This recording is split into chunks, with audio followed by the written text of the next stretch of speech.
Donald Trump wrapping up his West Coast fundraising swing. The massive haul expected to bring in nearly $34 million. And it doesn't end there. Trump surrogate and potential VP pick, Tim Scott, launching a $14 million effort targeting minority voters. And he joins us now. Senator, welcome.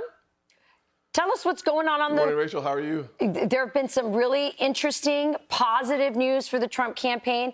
Tell us where things are at and how you plan to help the president leading up to the convention. Well, one thing's clear.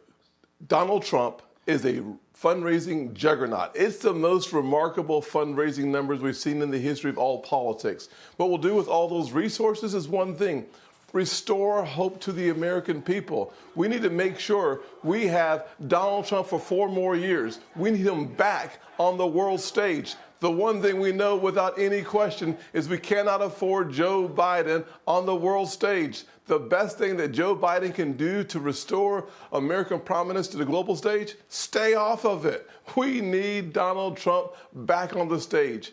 Rachel, there's an old scripture, Proverbs 27:17, that says, as iron sharpens iron, one person sharpens the other. We need a sharp president of the United States protecting the Western alliance, defending our allies, and doing the right thing for the American people. That person is Donald Trump. It's time for us to fire Joe Biden. Those resources will be very helpful.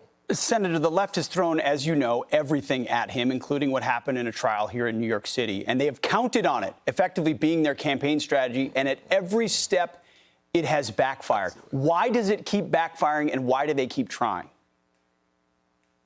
Well, the American people know fairness when they see it. And one thing for sure, targeting your political opponent is not fair. That is antithetical to what it means to be an American. The reason why they keep trying it is because they have nothing else to do but try to keep Donald Trump off the campaign trail.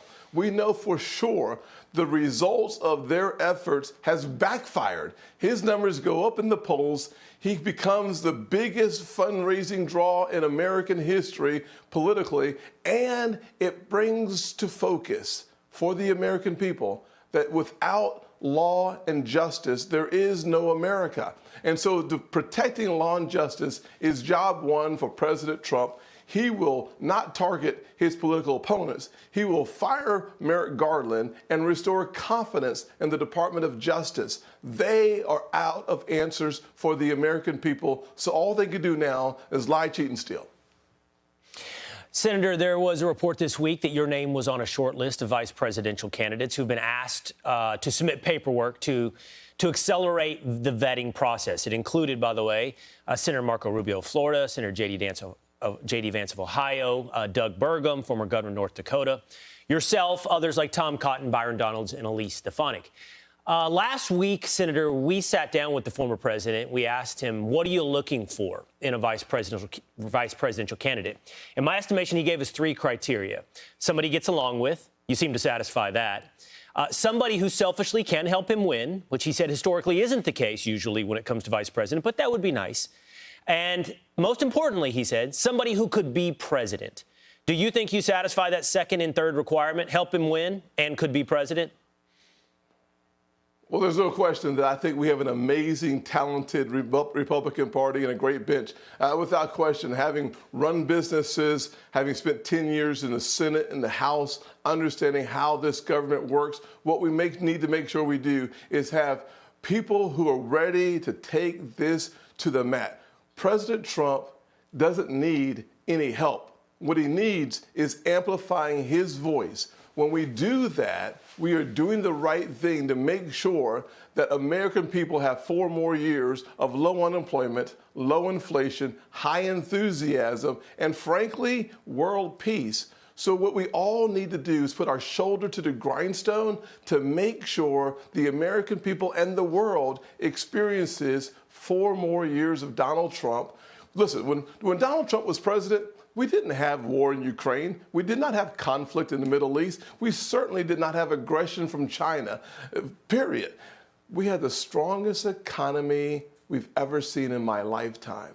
The American people deserve 4 more years, and we have to restore confidence in our justice system, Only one person does that. It's not a VP contender. It's not who the VP is going to be. It's what we do to make sure President Trump gets 4 more years. So, Senator, one of the things that the president also mentioned was, somebody who aligns with him. Obviously, on many, many issues you do. You talked about world peace. That's an issue I really care about because I'm really scared. I have young sons who are, of draftable age should we go into some sort of conflict. So it's very personal to me. You talked about the war in Ukraine and that might not have happened. And Donald Trump says that wouldn't have happened if he were president instead of Joe Biden. But we are in a war with Ukraine. How should we end that war? And in ending that war, which is something Donald Trump says, should Ukraine remain, or should Ukraine become part of NATO, or is that something we should take off the table so we can end that conflict? Well, one of the things that we must do is make sure that the conflict ends before we have a conversation of NATO accepting Ukraine. That is something that's been on the table. We've taken that off the table. The resources that we've seen has come to Ukraine, frankly, because of Donald Trump. What Donald Trump said to Speaker Johnson was simply this: let's make it a loan. Don't give them the money, loan them the money. And because of that, you saw the Republican coalition rally around the words of President Donald Trump and support Mike Johnson's efforts. What we've seen in Israel, in the Middle East, is something very clear. With President Trump, we had the Abraham Accords bringing together Arab nations in support and back into normalization of the relationship with Israel. Without President Trump, we've actually seen war in the Middle East. In China, President Xi understood without question, you can't know what President Trump's going to do, so let's just fall in line and do what we're supposed to do. There was no aggression against Taiwan. Frankly, look at the results of President Biden. Afghanistan, 13 dead American soldiers. Absolutely.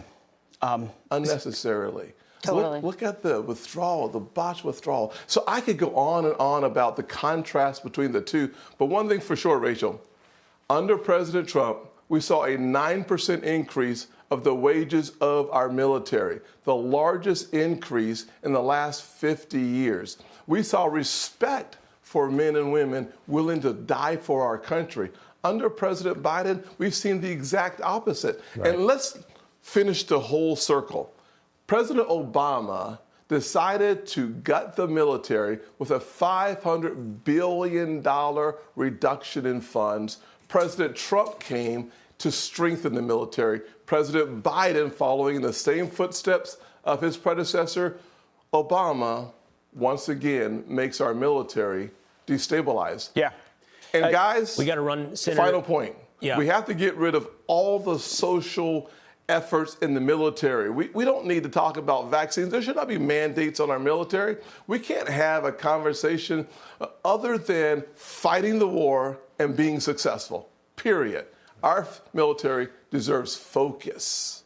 All right. Thank you. Senator Tim Scott, appreciate you being with us this morning. Thank you, Senator. I'm Steve Doocy. I'm Brian Kilmeade. And I'm Ainsley Earhart. And click here to subscribe to the Fox News YouTube page to catch our hottest interviews and most compelling analysis.